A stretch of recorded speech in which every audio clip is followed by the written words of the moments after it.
Citizen act को लेकर जो हियरिंग हुई है, सर आप भी यहाँ मौजूद थे, क्या क्या बातें उठी कोर्ट में? देखिए, सुप्रीम कोर्ट में जो बातें जा रही है वो ऑपोजिशन में जो पहले बात हम तो 71 के फेवर में आए हुए हैं और हमारे लोग यही चाहते हैं कि 71 का फैसला हो जाए। अब सुप्रीम कोर्ट पीछे का बहुत से डाटा मांगे तो असम गवर्नमेंट ने अभी तक एफिडेविट नहीं दिया, सेंट्रल गवर्नमेंट ने भी नहीं दिया, होम मिनिस्ट्री भी नहीं दिया। ये सब चीज़ें डाटा देने के बाद हमारे हिसाब से हमारे फेवर में 71 के फेवर में अल्टीमेटली आएगा। लेकिन हो सकता है कुछ शराइत लगा दें कि ये भी कर लो, ये भी कर लो, ये भी कर लो, ये हो सकता है। लेकिन 71 के फेवर में जाएगा।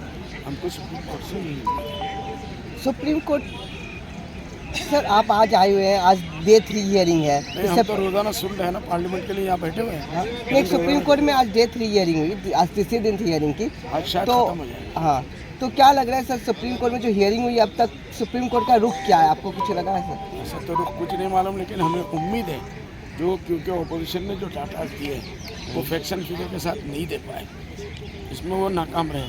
उन्होंने अखबारों की कुछ कटिंग की बात की, फलाने की बात की, उससे तो बात नहीं बनती है ना, डाटाज के साथ बात बनती है।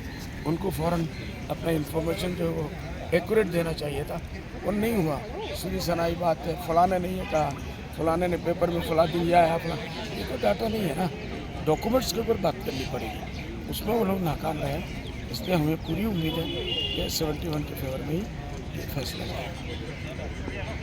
अब सर रीजनल लैंग्वेज असामीज में